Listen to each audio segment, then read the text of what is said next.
Hare Krishna. This morning we're reading from Srimad Bhagavatam, Canto 8, Chapter 9, entitled The Lord Incarnates as Mohini Murti, text 16 to 18. Om Namo Bhagavate Vasudevaya. Om Namo Bhagavate Vasudevaya. Om Namo Bhagavate Vasudevaya. Tang Sri Shakin Kanaka Kandala Charu Karna Nasa Kapola Vadanam Para Devathakyam Sangviksha Samumuhur Utmita Vikshanena Devasura Vigalita Sthana Patikantam Tansi Sakim Kanaka Kundala Charu Karna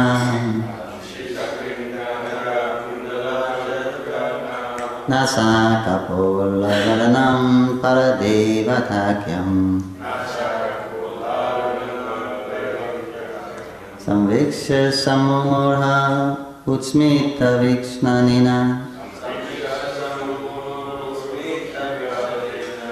Devasura Vichalita Stanapatikantam.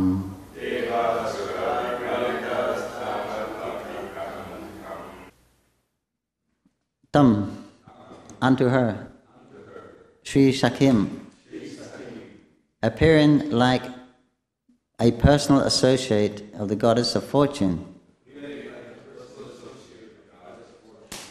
Kanaka Kundala, with golden earrings, Charu, very beautiful, Karna, ears, Nasa, nose, Kapola, cheeks, Vadanam, face, Paradevata Akyam,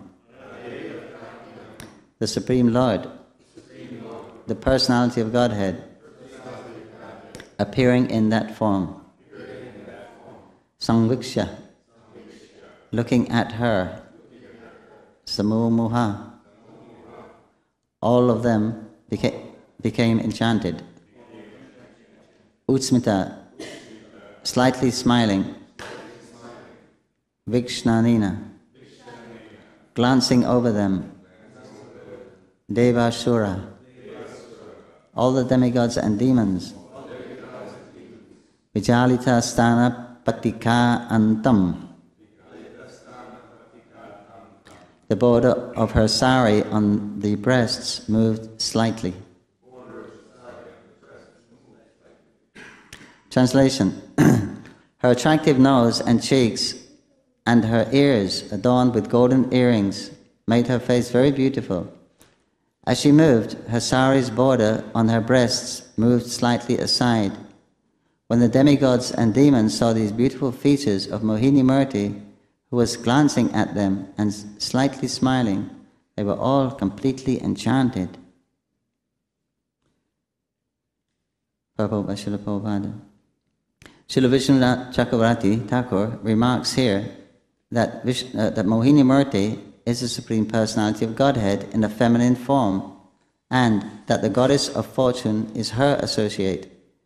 This form, assumed by the personality of Godhead, challenged the goddess of fortune. The goddess of fortune is beautiful, but if the Lord accepts the form of a woman, he surpasses the goddess of fortune in beauty. It is not that the goddess of fortune, being female, is the most beautiful. The Lord is so beautiful that he can excel any beautiful goddess of fortune by assuming a female form. Om Gyanan Tarandasya Gyanan Salakaya Chakshurimitam Tasmai Sri Gurave Namaha Namam Vishnu Padaya Krishna Prasthaya Bhutare Simati Bhakti Vedanta Swaminiti Namani Namaste Saraswati Devi Gauravani Pracharini Nivishesha Shandavari Pastati Satarini. Jai Shri Krishna Chaitanya Prabhu Nityananda Shri Advaita Gadadhara Srivas Adi Gaur Bhaktavinda. Hare Krishna Krishna Krishna Hare Hare, Hare Rama Rama Rama Hare Hare. I'll read the translation from 16 and 17 to 18 also. 16 and 17. O king, as the demigods and demons sat facing east in an arena fully decorated with flower garlands and lamps and fragrant with the smoke of incense, that woman dressed in the most beautiful sari, her ankle bells tinkling, entered the arena, walking very slowly because of her big low hips. Her eyes were restless due to youthful pride. Her breasts were like water jugs. Her thighs resembled the trunks of elephants, and she carried a waterpot in her hand. 18. Her attractive nose and cheeks and her ears, adorned with golden earrings, made her face very beautiful. As she moved, her sari's border on her breast moved slightly aside. When the demigods and demons saw these beautiful features of Mohini Murti, who was glancing at them and slightly smiling, they were all completely enchanted. Continue the description of the Mohini Murti, the incarnation of the female incarnation of the Lord. And here we can see how he's saying how incredibly beautiful that she was. She is. Krishna is all attractive.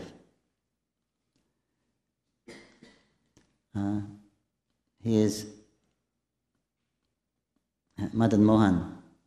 He attracts even Cupid. Everyone is attracted by Cupid in this world. Krishna is so attractive, he even attracts Cupid.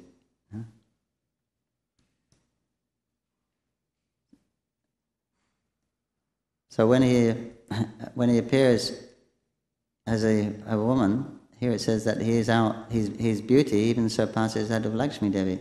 Lakshmi Devi is a goddess of fortune, and fortune that is very attractive.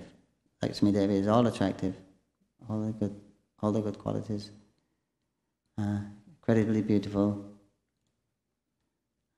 And so when the Lord appears, he can even surpass this Lakshmi in beauty, which everyone worships Lakshmi.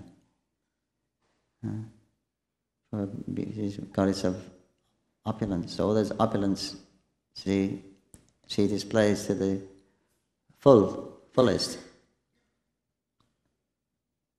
But Krishna can display even something more incredible. So when he wants to bewilder somebody, anyone, and these are all qualified people, these are demigods, and demons, that Krishna just knows exactly how to bewilder them.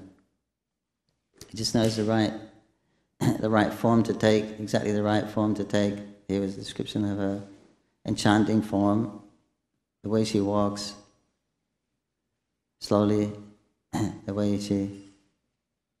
the sound of her walking, the ankle bells, ching, ching, ching. She's walking in the arena very, very slowly, very gracefully. Her body's moving to and fro with very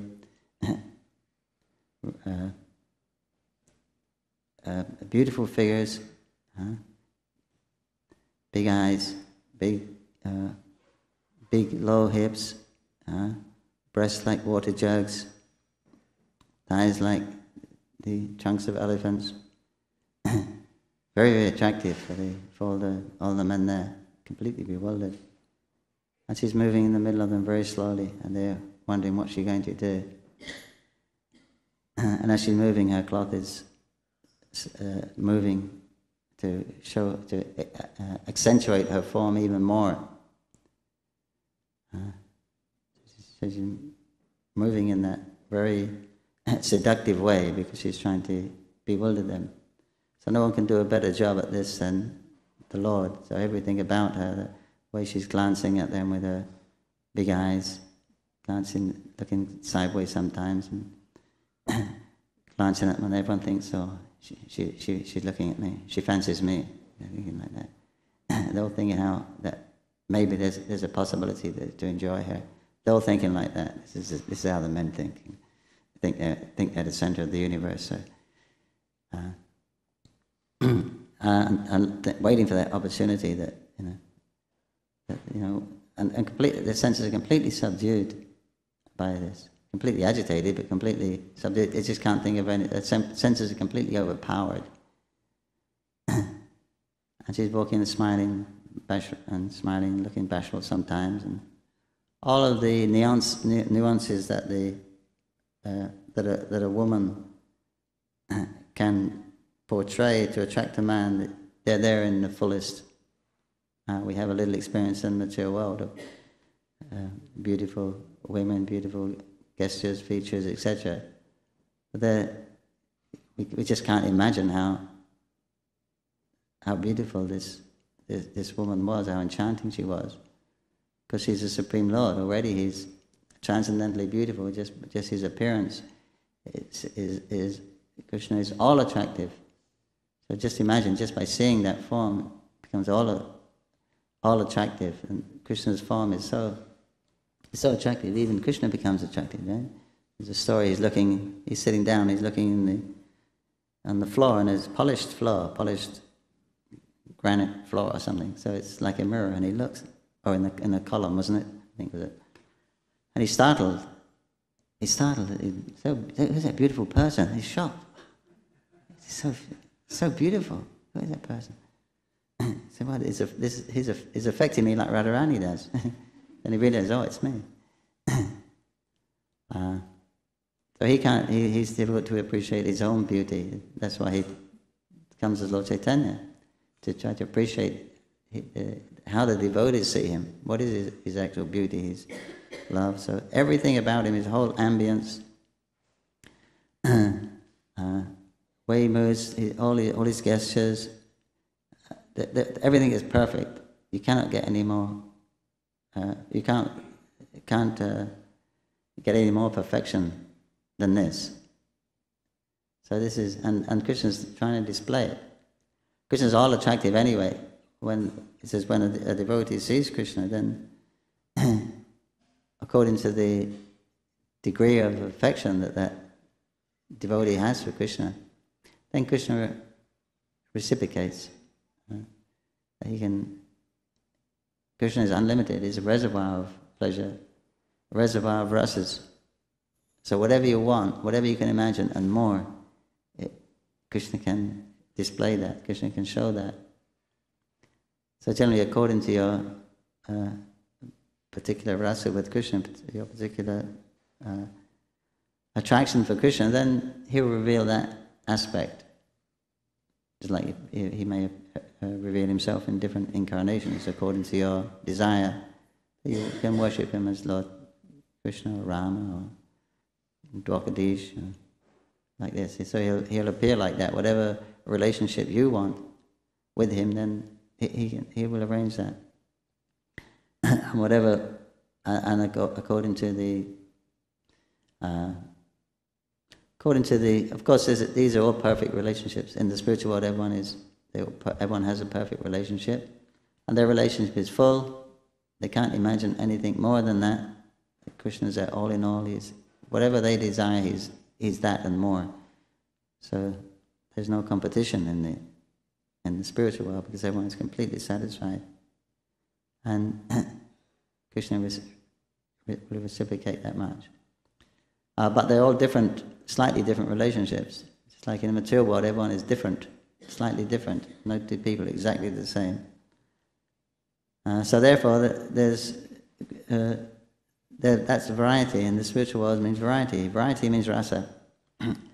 Variety means, variety is a spice of life, we say here. It's like the impersonalists, they think that this Brahma Sukha, the happiness of Brahman, is all in all. But that's just static. It's not really happiness, actually. It's not really Ananda. They say it's Satchidananda, but actually it's just It's just sat, it's just existence.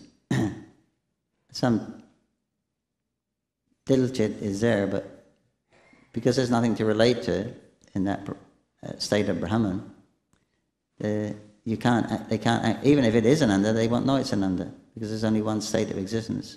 You'll only know there's Ananda when there's something to compare it with. You only know you're happy because sometimes you're sad, you only, like that. You only know it's hot because it's cold. But if it was always the same temperature, if it was always the same atmosphere, then there's nothing to compare it with. So how will you know, even if it is happiness, how will you know it's happiness? There's no relativity there, it's all the same.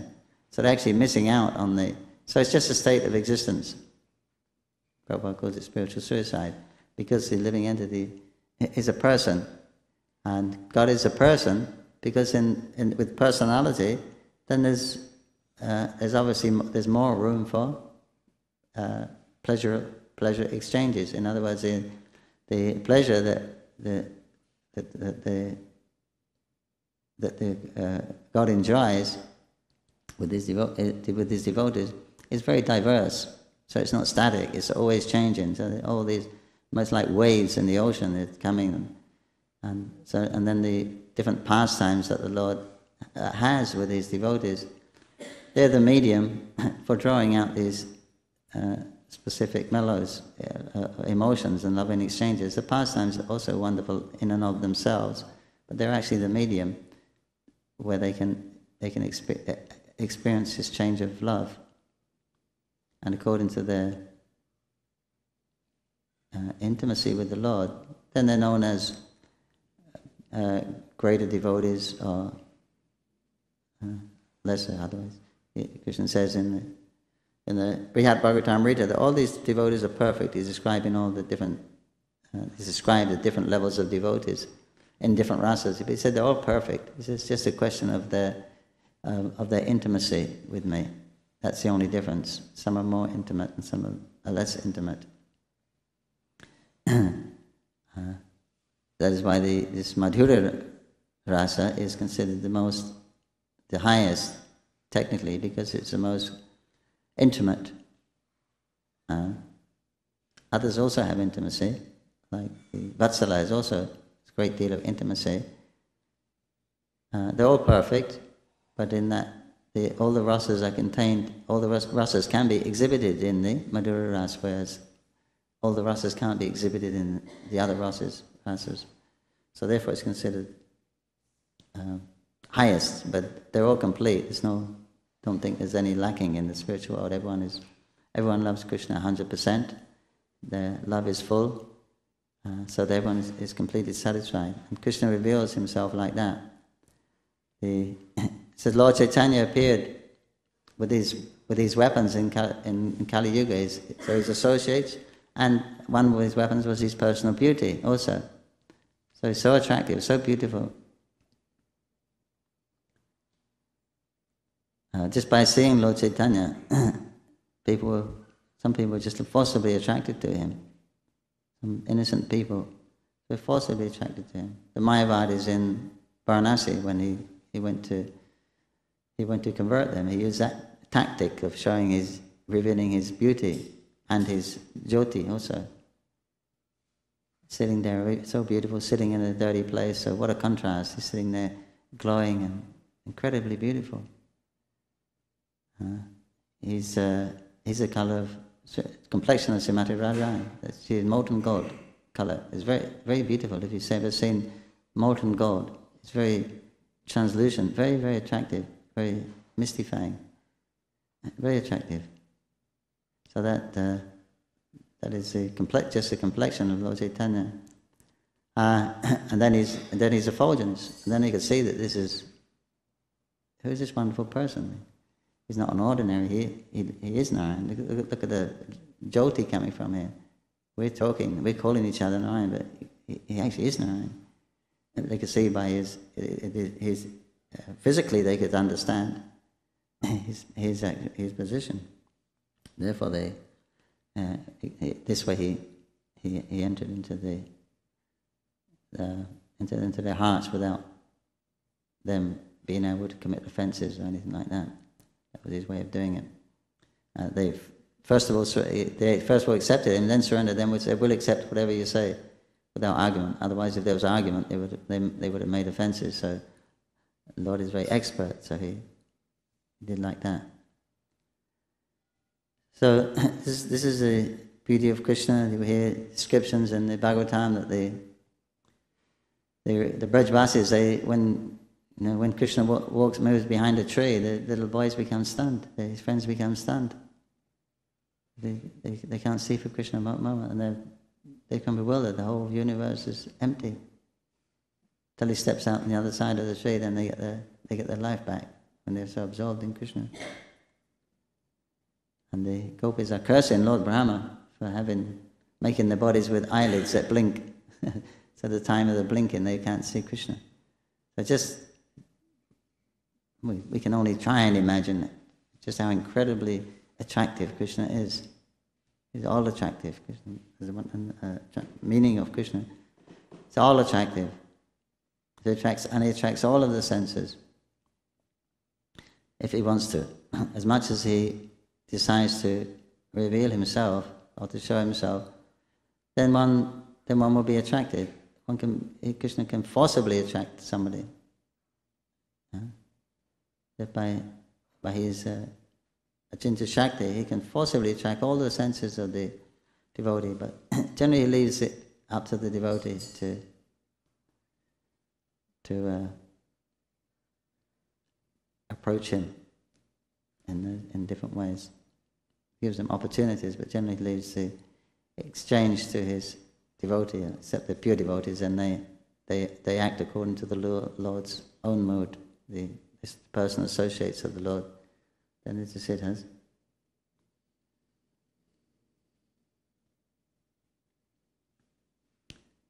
So we see a reflection in the material world. We see so many attractive things, so many attractive people, beautiful people. But we're attracted to those people only because of the presence of the soul. So the body becomes attractive, the personality becomes attractive because the soul is inside. And as soon as the soul goes away, then the attraction is gone. So it's the soul that's actually attractive.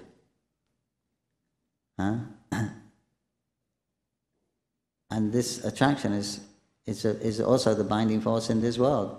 This male and female attraction, that's how Krishna's designed it. He says in the Srimad Bhagavatam, what is more attractive than my Maya in the form of a woman or a man?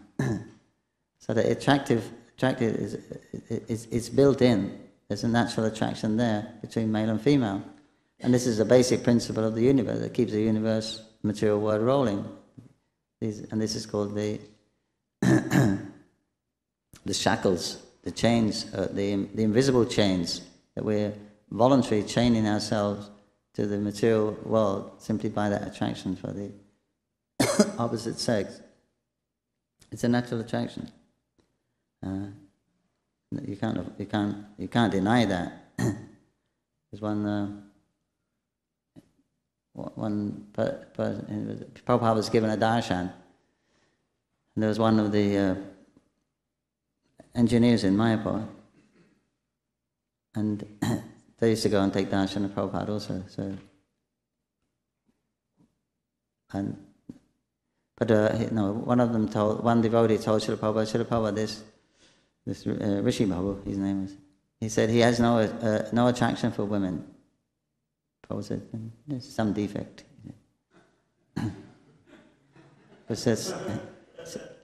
We're created like that. There's a natural attraction there between male and female. It's just like a magnet and a metal pin.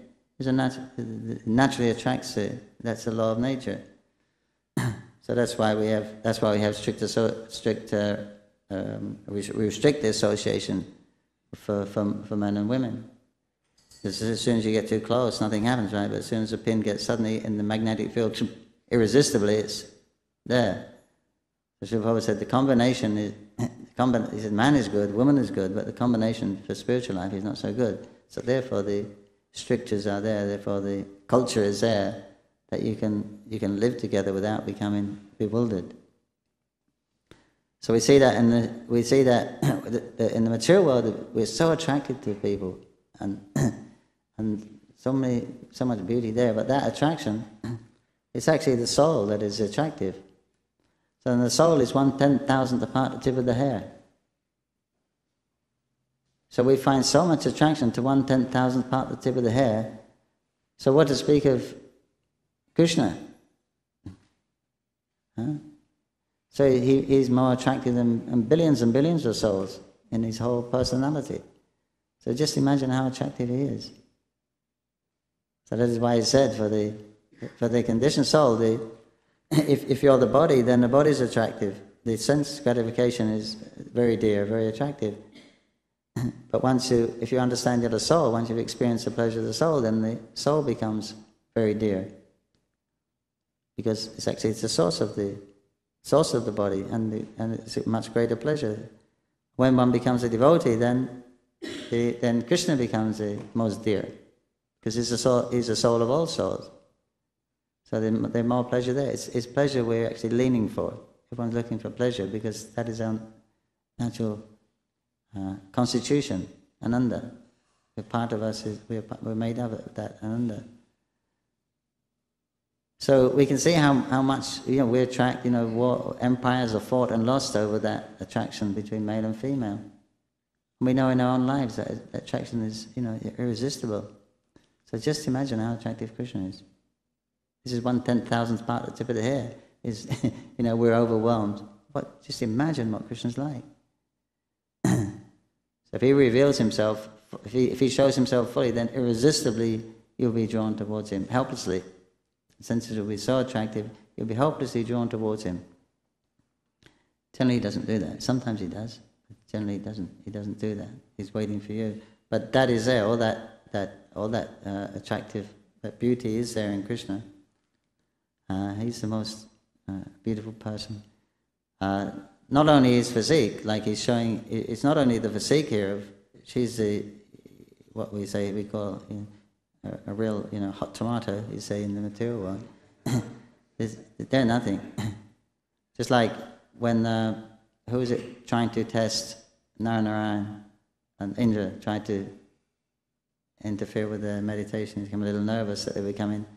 Of course, he didn't understand who they were, so he sent these gorgeous apsaras there, and they were dressed gorgeously, and they just know they're very cultured people, and they knew how to dance perfectly and in the most seductive and attractive way. And then Narayan, they just from his body, he just produced these beautiful women that put these other apsaras to shame. There was, oh boy, they thought they were the most beautiful things in creation, but when they saw these ladies, they became completely ashamed. That was nothing. Right? That didn't interfere with him. So that's Krishna. He's all attractive. And also you see the pure devotees, they also become attractive, right? When we see the pure devotees, they become attractive. The pure devotee means the false ego is very less. It means, our process, Chaitodapana, Marjanam, we're chanting Hare Krishna, performing these. This cleans the heart of what this is. The anartha nivritti, it means all these coverings that are gradually being removed. It means that the modes of passion, ignorance are disappearing.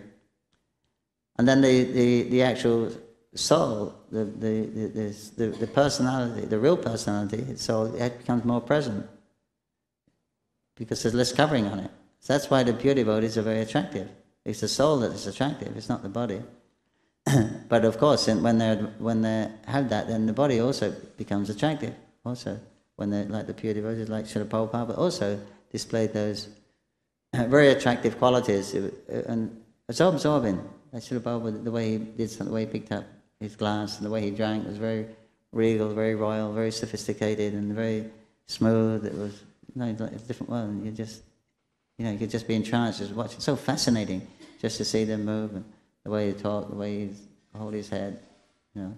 So this is the pure devotees. They also have that attractiveness because there's not hardly any covering. No, the false ego is disappeared practically. So they've also become very attractive.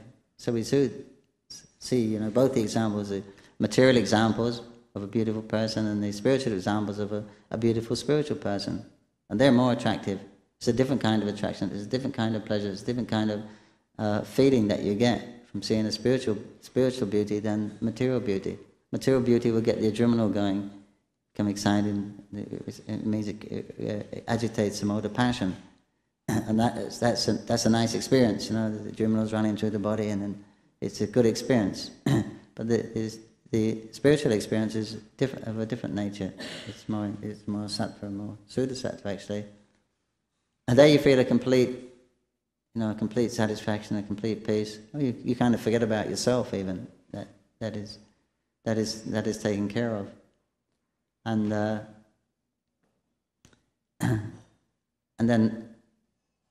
and that's so satisfying, because that's actually a natural state of existence. This is what the soul should be experiencing.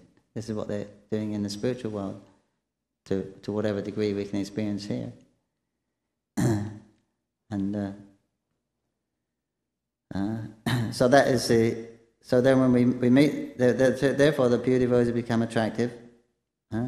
They're representing Krishna. So they're showing us also that this is a very tangible thing. Of course, the rare devotees, pure devotees, are quite rare. But whatever the association we can take, those advanced devotees, they're just attractive.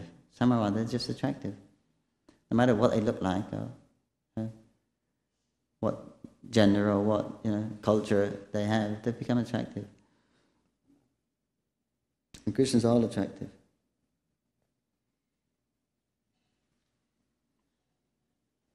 But you can't imagine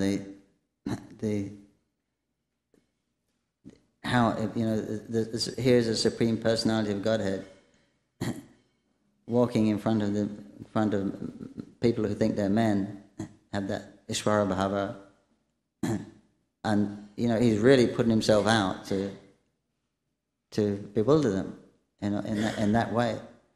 So it's just perfect the way she's moving, just gliding through there, and the way she's moving her hips, and the breasts are moving, and the cloth is moving slightly there, and her eyes, and looking from side to side, slightly smiling at them, and their hairs are standing on end practically, waiting for that chance, completely bewildered.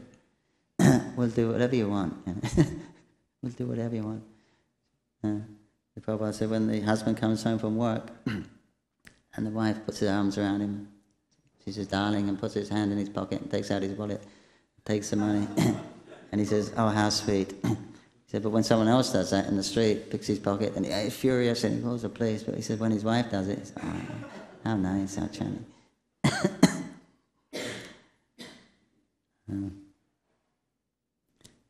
So that is what they're feeling. So it's kind of makes Krishna's, he's putting his special yoga maya out to bewilder them, and he does it. That is why he's the Supreme Personality of Godhead. Whatever he does, whatever he wants to do, cannot be interfered with. The nice example of that, it says Krishna's determination is actual fact. It's not like us. As we're subject to time and space. Time and space is serving Krishna. So whatever he wants, he can do. He's not subject to this. Vaikuntha, there's no hindrance that he's in that atmosphere. So we see that a very nice example that everyone loves is when Krishna's walking into Mathura with his friends, and just like dramatic actors, and then the washerman comes with Kamsa's clothes. He's got the best clothes. They're Kamsa's clothes. So we like to dress up nicely. So they just, wait a minute, what do you think you're doing? And then, nonchalantly, Krishna just cuts off his head with his hand, chops off his head, and the dresses in the gorgeous clothes, and they're walking up like dramatic actors, doing whatever they like, having a good time, laughing and joking, completely carefree, And everyone, the devotees, as people that are innocent, they're so attracted to Krishna, and they come up. And Kubja's there, she gives him the chandan, and the garland ladies They give him garlands to garland makers, and so they're just like dramatic actors, and living how they want, really opulently and lavishly, and the best of everything. Nothing's disturbed. The elephants come. There's no problem. They just throw the elephant out of the way and walk in the arena with tusks over their shoulders and big burly wrestlers. No problem. They're finished. Then does his business with Kamsa, finished. Puts his father back on the throne. So he protects his devotees. So whatever he wants to do cannot be hindered. So it's so attractive. It's so attractive.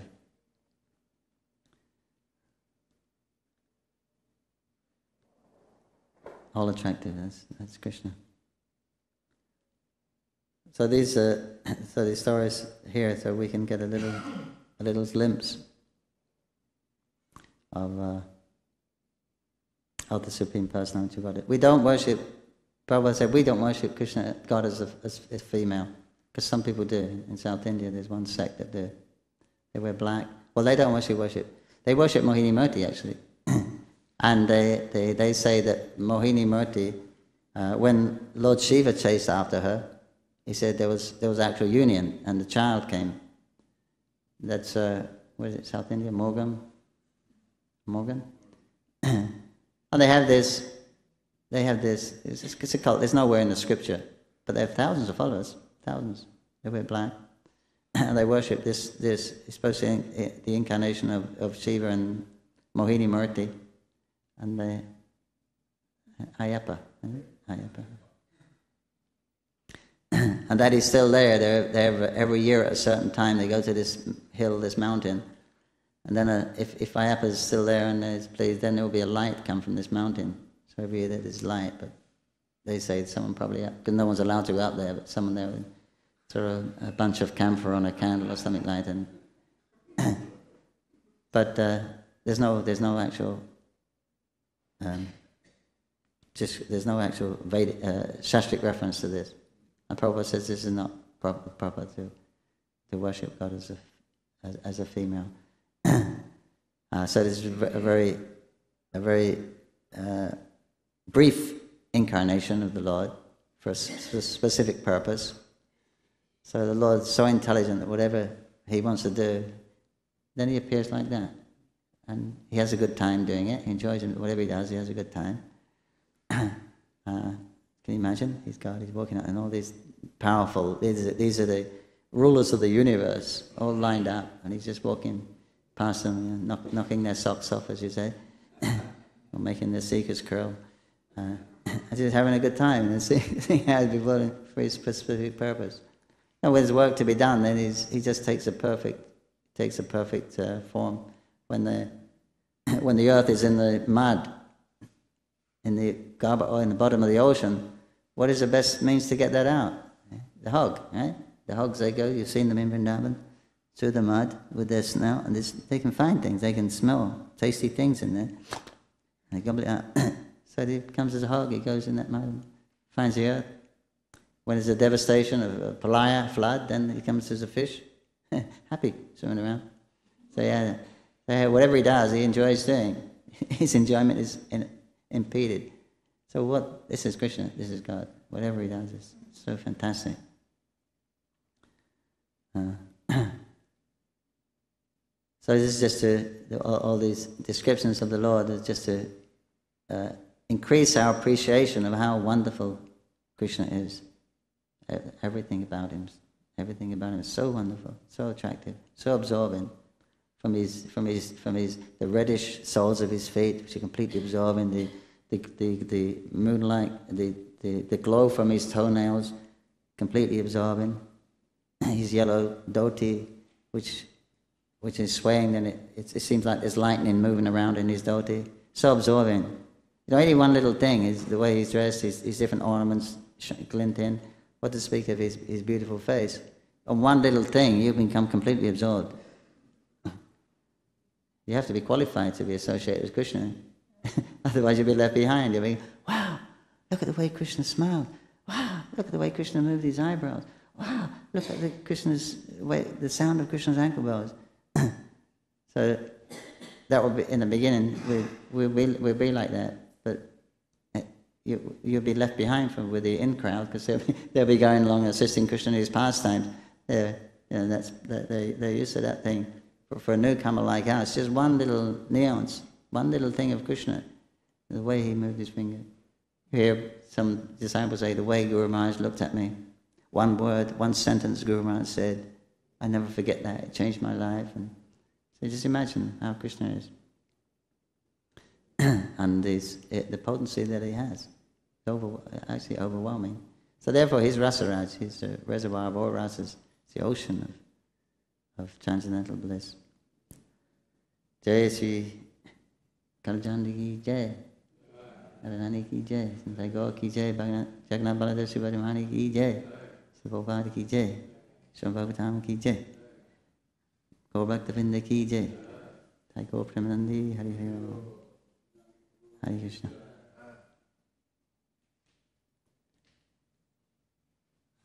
Any comments?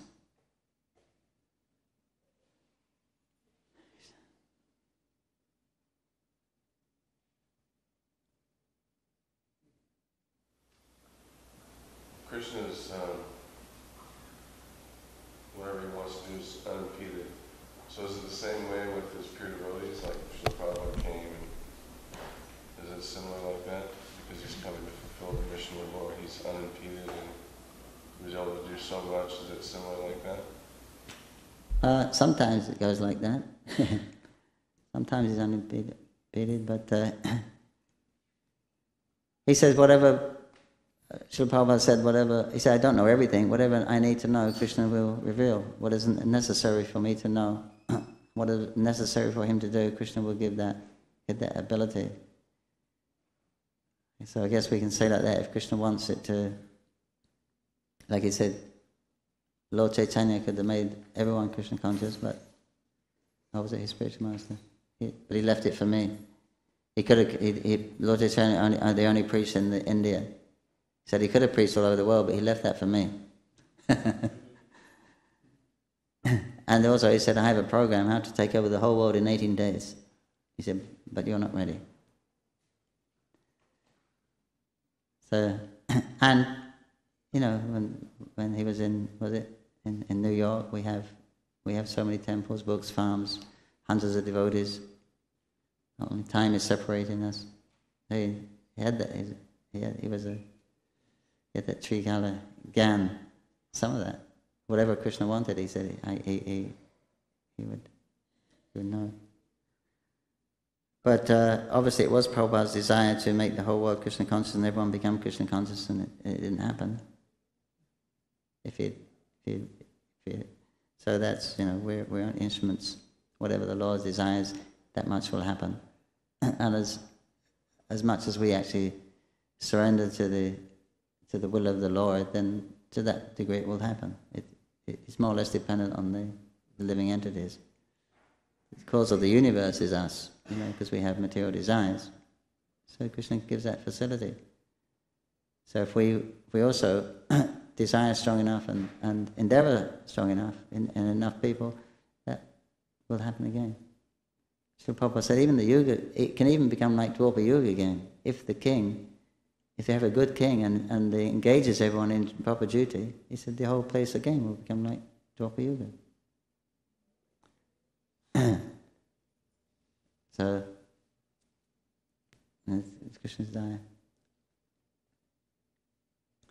Prabhupada said we have a gorgeous plan for Mayapur to make this city there and build this gorgeous temple. He said, and when Lord Chaitanya's desire is there, then it will happen. So we only endeavor to, you know, fulfill, to give Krishna consciousness to others. We endeavor to the best of our ability, but ultimately it's the sanction of the Lord. So even the pure devotees, Krishna may be obliged to them in certain ways, but he has the overall program is there. He can do, but he's a person. He has his mind. He can change his mind also. That's why all contradictions are resolved if God is a person, because he has his mind. He can change his mind. He can say one thing and then say it's not. Generally doesn't, but he can do. He's a person.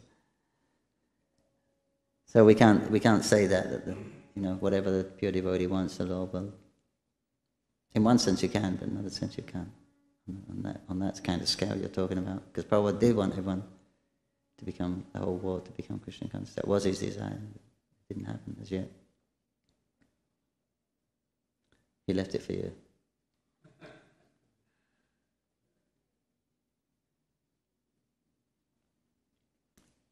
Hare Krishna. Prabhupada ki jai.